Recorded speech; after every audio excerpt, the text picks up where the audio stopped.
right. Good Shabbos. Welcome back. We're picking back up on the Maamar. I will choose the king on the Nasiv Malka. Oh, I need to share the screen, right?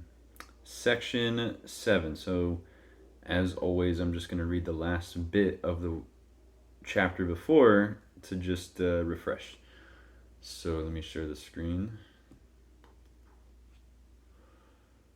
That one.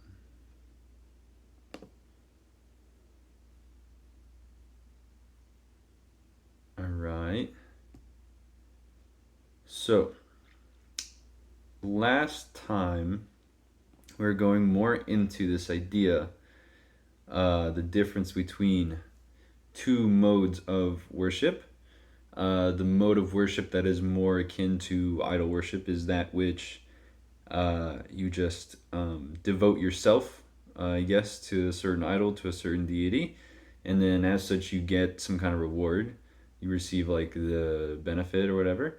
And then there's actual service where you forego your own self-concern, and that's the language here in this last paragraph, for the sake of Hashem. And that's actually true service because, right, you're not actually doing anything for yourself, for your own sake. So, last paragraph, just to summarize the last thing, says, conversely, the reason that the Jews feel compelled to forego the benefit that they could receive from the officers and instead rise above their self-concern and choose godliness is because of their souls, i.e., because their souls are a part of God. Thus, their choice of God is an essential choice that transcends logic and reason, for their choice is not motivated by their self-awareness, or I'm sorry, their awareness of God's eminence, i.e., that the king is not subject to replacement, but rather by his essence. Nevertheless, their essential bond with God affects their thinking process as well, causing their minds to realize that since God is true being, that he is alive and he exists everlastingly, i.e., the king is not subject to replacement. They should forego their self-concern and choose godliness. So the reason why Jews, namely Jews, that have this chelek elokam mal mamash, can transcend logic and reason is because their essence is God's essence, essentially. And this is now really like getting into the deeper, more mystical aspects of the difference between Jews and non-Jews, and why, like, this is kind of how we ended last class. Like, what, why is there such a big difference between the Torah, like the 613 mitzvahs, and the 7 mitzvahs b'nei Noach? And that's just the difference of your job here in the world. So that's the main difference, is that Jews will transcend logic and reason. The only reason they think that is because of their soul. Their soul makes their mind realize that it is because the king is not subject to replacement. That is true. But how did they get there to begin with, right? How did they make that? How did they jump to that conclusion? It was only through influence of their soul, because through plain Jane, like regular logic and reason, no one would, give up their own pleasures or their own benefits. Things that Jews can, like kosher. Like, I always bring that up because it's really easy. It's restrictive. There's certain things you can't eat for kind of no reason. Like, it's not no reason, but they're what we call like chukim, right? They're mitzvahs that don't have like a readily understandable reason. There is a reason. It's kind of a little lofty. It's not like don't murder, don't steal, which is obvious. Which is why it's the same by non-Jews, because it's just kind of so obvious, right? Okay. So moving on, section 7. Section 7. All right. It says, as mentioned above, the soul's choice of God stems from the essence of the soul, a level that transcends intellect. Perhaps one can add that when this choice is drawn down and has an effect on the intellect, It elevates the soul to a loftier rung than its natural inherent level. I'm going to read that again just for myself. As mentioned above, the soul's choice of God. Okay. The soul's choice of God stems from the essence of the soul, a level that transcends intellect. Perhaps one can add that when this choice is drawn down and has an effect on the intellect, it elevates the soul to a loftier rung than its natural inherent level. What does this say? I'm learning this like at the same time you are, y'all. So, I've never read this before. This is a long footnote, my goodness. This footnote is interesting. What does it say? It says, until now, the Maamar has explained the analogy of the Midrash, which speaks of a clever person who said, I will choose the king, and the analog, the Jewish people's choice of God. A difficulty was noted that the analogy did not parallel the analog, for in the analogy, it appears that it is his wisdom that motivates the clever person to choose the king, as evident from the fact that he provides an explanation for his choice, which makes sense, right? Like if someone asks you why you did that, and you just say, well, because of X, Y, Z, well, then that doesn't transcend logic and reason. That is logic and reason. You had a reason to do it, right? That makes sense. Continues. The others are all subject to replacement, while the king is not subject to replacement, right? So there is a reason. This is not on the level of above logic. It continues. Nevertheless, in the analog, when describing the Jewish people's choice of God, the Midrash states that the choice is made because God is my portion, says my soul, implying that there is an inherent spiritual bond that motivates the choice. In resolution, it was explained that the essence of the soul affects its intellectual functioning. Because of the soul's inherent spiritual connection to godliness, its intellect operates in a manner that enables it to appreciate the advantage of choosing God. All right, this is actually really deep because it's saying that through pure intellect, like even if you understand intellectually that Hashem runs the world and it only makes sense to do what He says, you're not even appreciating it at that point, because the only way to appreciate that on a really I guess intimate level, for lack of a better word, is to have the soul connection, right? Which is unique to someone who actually plugs into all those nodes, which are mitzvahs in the Torah. Okay, and it says, as explained previously, a person may attain an intellectual appreciation that godliness is the ultimate truth, and yet, because of his own self-interest, seek to receive influence from the intermediaries. The soul's that was a sentence. Sorry, guys. As explained previously, a person may attain an intellectual appreciation that godliness is the ultimate truth, and yet, because of his own self-interest, seek to receive influence from the intermediaries. Right. Okay, so you're not exempt from human psychology. You're not exempt from human behavior. No one is, right? So that's why it needs to be something supernatural, because in the natural world, this is how humans operate. We're always trying to weigh out the costs and the benefits of every choice we make, and kind of every investment we make. And so too in the spiritual world, the things we seek to receive influence from, we're always kind of weighing the options and seeing if the cost outweighs the benefit or vice versa. So it needs to take something beyond nature, that's above nature, supernatural, something outside of you to actually bring you to this place where naturally you wouldn't really go. So it continues. The soul's essential connection with God causes one's thinking processes to rise above self-interest and understand that it is desirable to choose God even though it may conflict with its self-interest. The question, however, remains: if the choice is a reflection of the soul's essential inherent connection to God, why is it necessary for this choice to be filtered through the person's intellect? Let it shine forth with its essential power. This question is resolved through the explanations in this and the subsequent sections. Woo! This is going to be juicy, y'all. All right. So this is like the first sentence, okay? The second sentence. Oh, all right. This can be understood by prefacing with a concept explained in the mimer titled Avadim Hayinu Leparoi B'Mitzrayim in the Siddur Imdach. I guess that's a type of Siddur, Imdach. Yeah, okay, I guess. That the influence to those who transgress God's will is given incidentally. Right, okay. Remember, like, Makif is everywhere. It just exists, stam, right, as we say, and it's just there.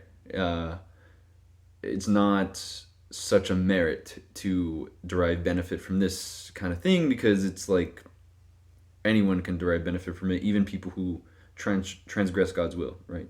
So this is called like incidentally. It just happens to be there, and that's the only reason why they're able to benefit from it. Like one who throws what he gives over his shoulder, i.e., the influence is given begrudgingly with disdain. The giver can't bear to look at the recipient. In contrast, when a father lovingly gives to his son, or a teacher teaches his student with whom he has developed a relationship, the influence is provided face to face with joy and happiness. To explain by analogy, it is like a king who spares no expense in making a feast and celebration for his prominent officers and prestigious servants. We did touch on this. Did we read this? Did we read this already? Fine. There's nothing wrong with the review. I actually don't know. YouTube people, I'm sorry, ahead of time. But let's just see what happens here. What does it say? Citation. All right. Now even lowly servants. Now even lowly servants and maids found behind the millstones receive leftovers from the feast, and even dogs feast on the bones that were discarded. Of course, the king had no intention of spending money on them.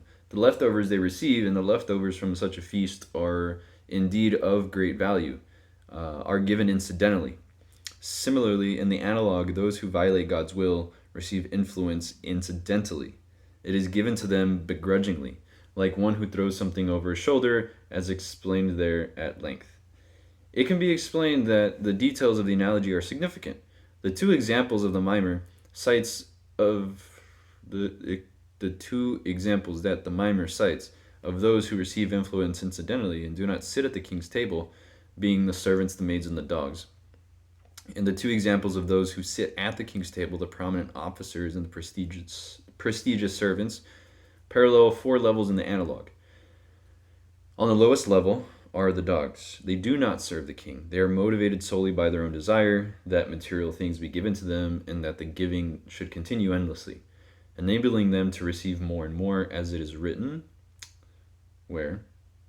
In the Zohar. Great. The dogs are fiercely wanting. They know no satiation. This can be associated with the well-known concept that Kelev, Hebrew... We did read this. Fine, whatever. Can't believe that. Anyway, this can be associated with the well-known concept that Kelev, Hebrew for dog, can be associated with the phrase kulo lev, all heart. The inherent nature of a person and his innate tendency is that his mind rules over his heart. A person described with the analogy of a dog is the direct opposite. Not only does his mind not rule over his heart, he is all heart. All of his concerns are solely to fulfill the desires of his heart. Okay. On a higher level are the lowly servants, the servants and the maidservants that are found behind the millstones. They do not serve the king. I just want to make sure there's nothing interesting here. Okay. So the lowly servants, they do serve the king. Nevertheless, they serve the king only out of compulsion because they fear that otherwise they will be beaten. Serving the king runs contrary to their will and their pleasure, for a servant enjoys living without any restraints upon him. Since their desires and pleasures are directed to worldly matters, and the reason they do not violate God's will is only that they fear punishment, they are not worthy of sitting at the king's table. Since they have no real desire to serve the king, they are not worthy of sitting at his table. In contrast, the prestigious servants serve the king willingly. This is their desire. True, their service is primarily motivated by the acceptance of the king's yoke. As is well known, oh, it's from Tanya. As well known, this constitutes the difference between the service of a son and a servant. A son carries out his father's will because of his love, while a servant carries out the will of his master because he accepts his yoke. Nevertheless, a prestigious servant accepts the king's yoke willingly and with desire. In the analog, he desires to accept the yoke of the king. He desires to accept the yoke of the kingdom of heaven. Therefore, he is worthy of a place at the king's table. And the influence given them is granted face to face, joyfully. On a higher level than this are the king's officers. They know conventions of the kingdom. For that reason, some of the matters of the kingdom are entrusted to their authority. They also comprehend the virtues of the king, and therefore they love him. Thus, their service is not motivated by the acceptance of the king's yoke. It also results from their love of him. The category of officers itself subdivides into several levels. In general, there are two levels: ordinary officers and prominent officers. It is possible to say that these three categories found at the king's table, being the prestigious servants, the ordinary officers, and the prominent officers, correspond to three types of officers: the duke, the prefect, and the commander, from like way in the beginning. That's like the first analogy that the Rebbe gave. Whom the above mentioned Midrash describes as accompanying the king. The description the Midrash gives, that they accompany the king, is similar to the concept mentioned in the analogy that the prestigious servants and officers sit at the king's table. So I hope y'all are like keeping track of this, because I'm sure this might kind of be confusing. There's two analogies, right? There's two mashalis. Like there's the one from the Midrash, which is the duke, the prefect, and the commander, where they come into the town and people are like, oh, I'm gonna bribe the duke, I'm gonna bribe the prefect, I'm gonna bribe the commander, and then the clever person says, I will choose the king. But to further illustrate this, the Rebbe gives another mashal that's like exactly the same thing, but with just different illustrations and different. Instead of just three, he's saying there's like a bigger picture. There's even like two levels below that. There's just like servants and dogs even, and they don't really have any desire. Like even the servants, the lower servants, they only serve because they don't want to die. Like they're just trying to protect themselves and not get in trouble. But the prestigious, these three people that accompany the king, the only reason they're accompanying them to begin with is because they have some sort of inherent desire to accompany the king in the first place, and it's this motivation that leads them to serve, to their service. On this basis, it is possible to offer a further insight concerning the Midrash stated previously. The obvious analog to the duke, the prefect, and the commander are the 70 patron angels of Klipas Noga, as explained in the Maamar cited above. And remember, Klipas Noga is Klipa, is this, I don't want to say force, because that's like a Vodazar. Like, it's just this like energy that Hashem created for the sake of concealing his own light, his own radiance. What's up, Roberto? That would be like a translucent shell, like clothing. Exactly. The holy spark. Exactly. Yeah, klipa in Hebrew is like a shell, or like or like the a peel of a fruit or something like that, a container, and it holds. There are like godly sparks in there, but it's concealed by the klipa, right? But klipas noga is a sort of klipa that can still be elevated, right? It's like neutral klipa. It's not automatically bad. It's not automatically good. And this is where the 7 patron angels come from, or the patron angels of the 70 nations, the nations of the world, right? And if this wasn't true, you wouldn't be able to convert to Judaism, right? So that's the whole That's the whole idea. So, nevertheless, the fact that the Midrash describes the Duke et al. As accompanying the king alludes to the concept that the analog refers to not the 70 patron angels who are characterized by Yeshus and possesses an not sorry. This is the concept that the analog refers to not the 70. Sorry, I'm going to start over. Nevertheless, the fact that the Midrash describes the Duke et al. As accompanying the king alludes to the concept that the analog refers not to the 70 patron angels who are characterized by Yeshus and possess an independent entity like the lowly servants whose place is removed from the king's table, but also to those angels whose identity is subsumed with godliness. And on a higher level, to the spheros of Atzilus, which is said, he and his life energy are one. He and his causations are one. That's probably from the Zohar. Close. It's Eitz Chaim. The entities that are at one with the king at all times. This is really, really interesting, guys, because basically saying that the angels also have this status of the lowly servant, which, if you know a little bit about Kabbalah, that kind of makes sense. But we'll see. I don't exactly know where he's gonna go with this. Yeah, I'll just find out what he's gonna say. Okay, maybe this will help. It says previously the Maamar described the intermediaries as being powers within the realm of Klippa. At this point, the Maamar is emphasizing that it is possible to conceive of there being intermediaries even within the realm of holiness. What? Okay. Nevertheless, they are merely intermediaries. The uniqueness of the clever person is, as the Maamar proceeds to explain, that he does not want to receive influence even from these intermediaries. He desires a bond solely with the king. All right. On this basis, one can further comprehend the extent of the cleverness of the person who states, "I will choose the king."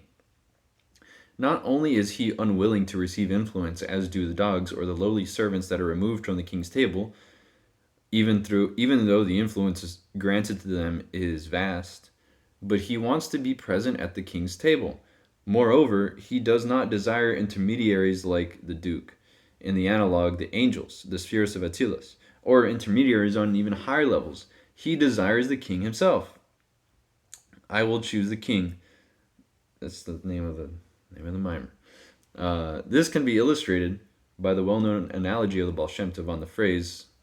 Let's see this. Okay. On the phrase from Tehillim. A prayer of a poor person when he languishes and pours out his soul before God. The poor person does not desire anything. Which, I don't know, that doesn't make sense to me, but whatever. His request is only that he be able to pour out his soul before God. Okay. Choosing the king rather than intermediaries requires great wisdom, as in the analogy of a mortal king. In order to reach the throne room where the king is found and his countenance can be beheld, it is necessary to pass through numerous chambers, each containing fabulous treasures. There are people who will derive such wonderful pleasure from seeing the great treasures that are found in the outermost chamber that they become transfixed and remain there. Others are transfixed by the pleasure they derive from the treasures found in an inner chamber. Only one who is very wise and unaffected by the magnitude and the value of the magnificent treasures that are found even in the innermost chambers, but instead focuses his will and desire solely on entering the throne room where the king sits, so that he can behold the king's countenance. Okay, I guess, I don't feel like it answered the question it said it was going to answer, but, let's try the next section. Is everyone doing okay? Okay. All right. Yeah, I got a thumbs up from Yisrael. Reb Yisrael, thank you for your support. All right, l'chaim. Says, it is possible to say that this approach is synonymous with the love for God described by the verse from where? Let's see where it is. In Tehillim. Whom have I in heaven but you, and besides you I have nothing. As the Alter Rebbe was wont to say, at times when he would enter a state of Dvekas. Where is this from? All right, there. Um, I desire nothing. I don't want your Garein. I don't want your Lama Ba. I just want to pray and sing. It's a good song. Um, I don't want your Garein. I don't want your Lama Ba world to come. I want nothing but you alone. Yeah, it could be a song, guys. MBD. The revelation of Gan Eden, and how much more so the revelations of the world to come are truly very lofty. Moreover, the Alter Rebbe comprehended the nature of these revelations, comprehending them. Oh, wow. Okay, let's see what this says. For unless he understood the nature of these revelations, saying that he did not desire them would be of no significance. If an unschooled youth says that he does not desire an artistic masterpiece, but instead wants something else, it is not significant. He does not understand its value, therefore he does not desire it. If, however, a connoisseur of art makes such a statement, it is significant because he appreciates its value and yet desires something else.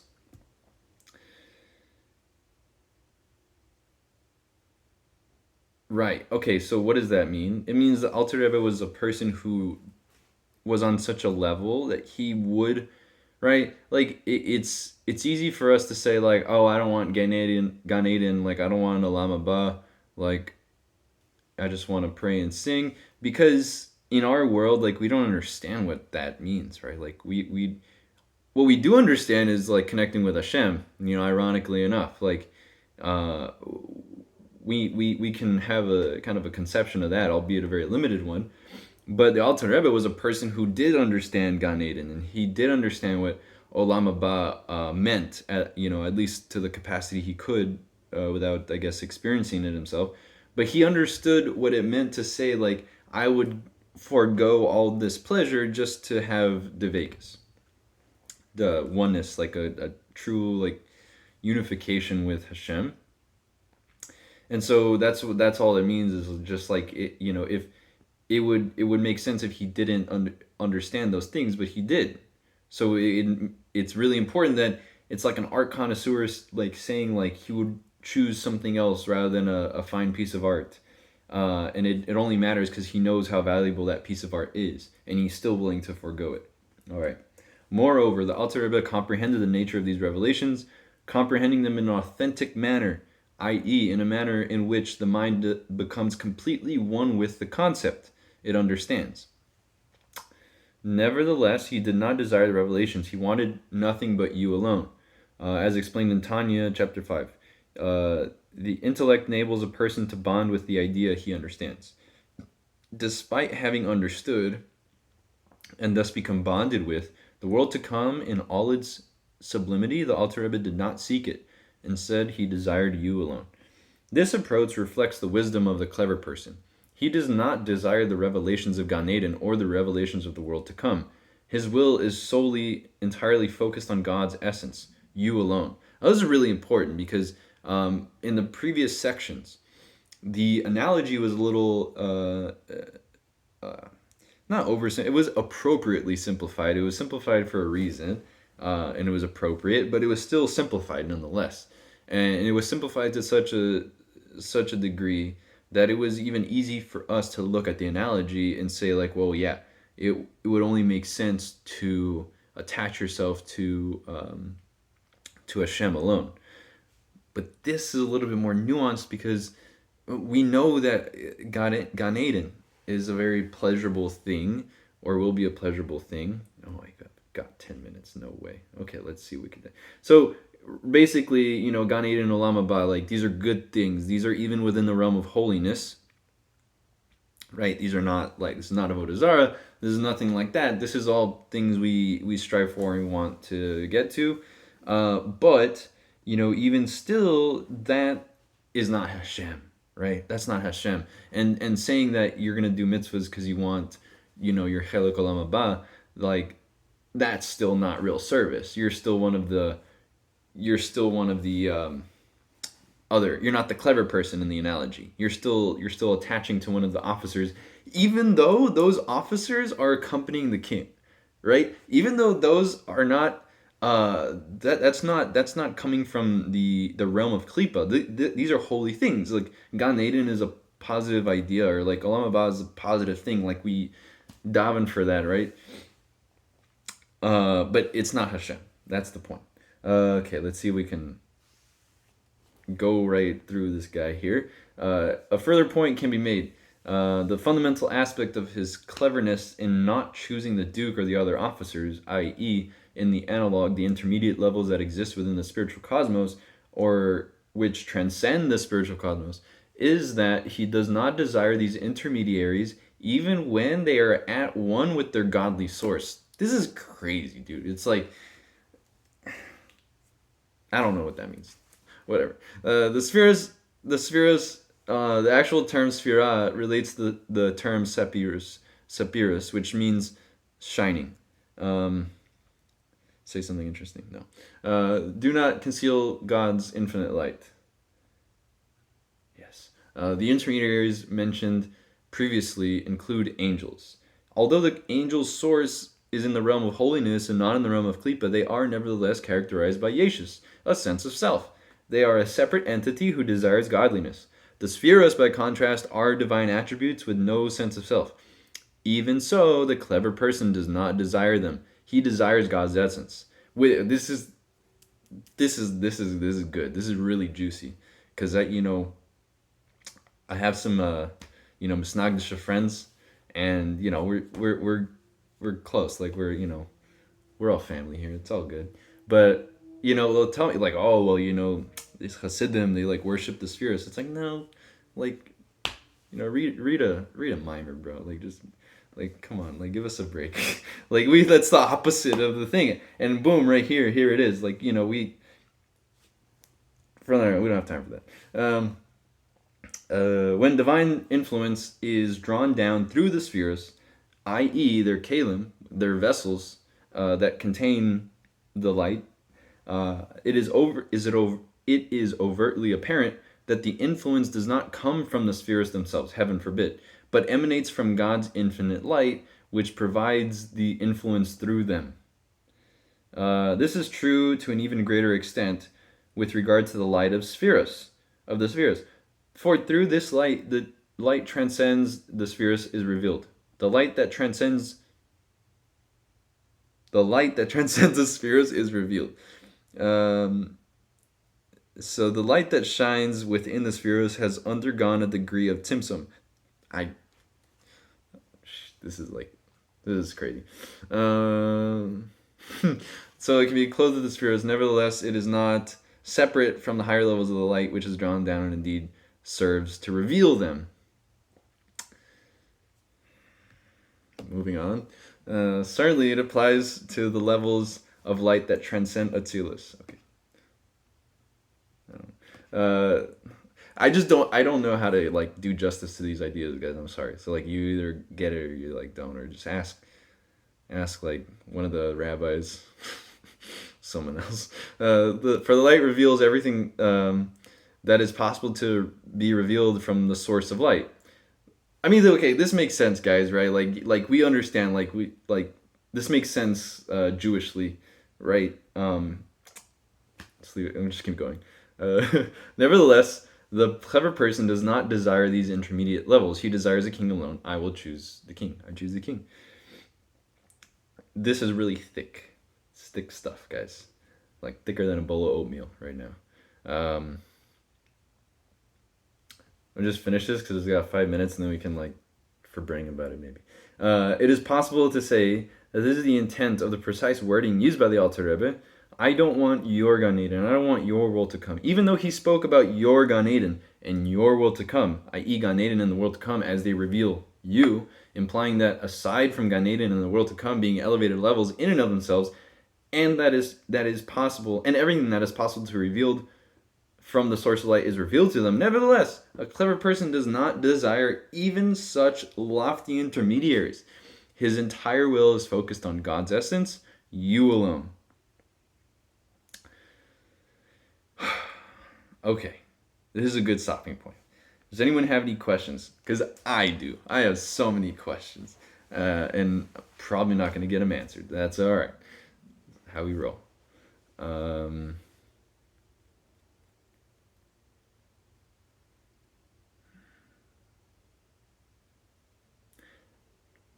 all right. So the thing about the spheres is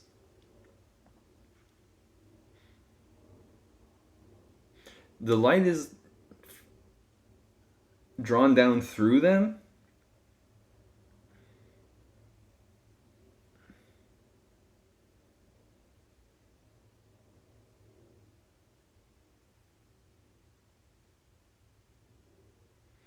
I don't know. I'm sorry. I'm gonna like just throw in the towel right there, and see what happens next week. I encourage y'all to like look into this. This is like really good stuff. The Tanya can really help y'all out with this. The thing is like I guess I'm familiar with like these concepts, but like I don't know how to really do it justice other than to just say that the spheros aren't independent of God. They're not parts of God. They're not like independent entities. They're not beings. They're not anything like that. So you would think that, oh, well, this is like, this transcends all the intermediaries and stuff. The Rebbe is saying no. Like these are still intermediaries. If you were to chas v'shalom worship them or try to like attach yourself to them, which I see this stuff. I see this stuff all the time, like on the internet. Like such and like some kind of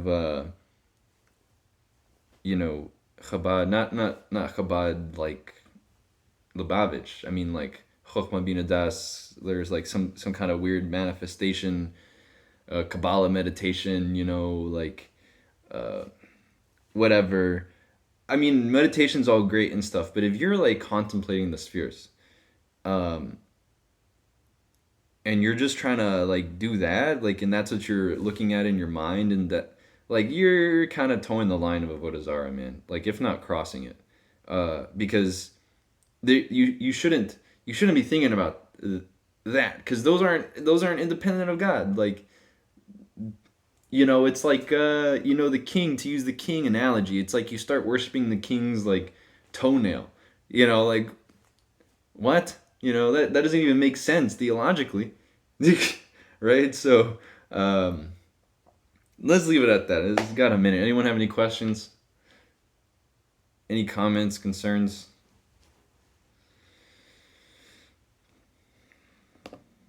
Stop share. All right, y'all. Thanks again. Have a great Shabbos and peace. Peace. Thank you, bro. Great class. Yeah, b'simcha. See you next week.